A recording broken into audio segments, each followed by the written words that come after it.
So writing documentation has always been a struggle. These are manuals that get handed to you when you first start working at a company. Typically, they used to be printed and they would give you kind of a thick book. You were required to take it home and read through it. The idea was it was a struggle, right? Nobody wanted to read that thing. It was huge, it was thick, but the idea was that it taught you line weights, drawing standards, text heights, title block, and those same ideas are still relevant today.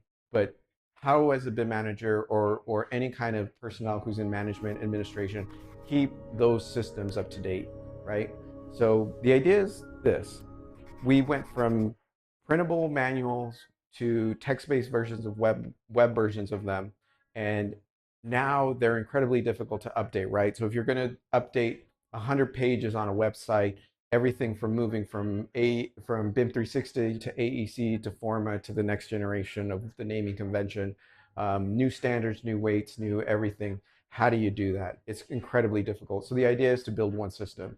So documentation on one TXT file, a JSON script, and then that JSON script feeds your AI product to auto-generate videos, auto-generate large language models like Notebook LM, and then those are able to be deployed at scale to anybody throughout your whole industry. So the idea is that you create videos using AI, using the same script that you have as your JSON script.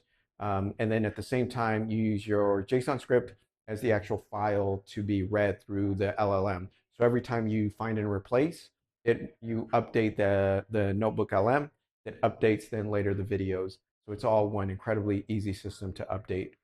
Anyways, this is one of the ways that you can save yourself a lot of time is by building one system, one idea, find and replace.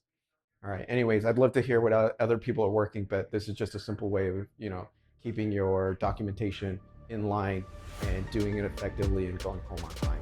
Thanks again for watching.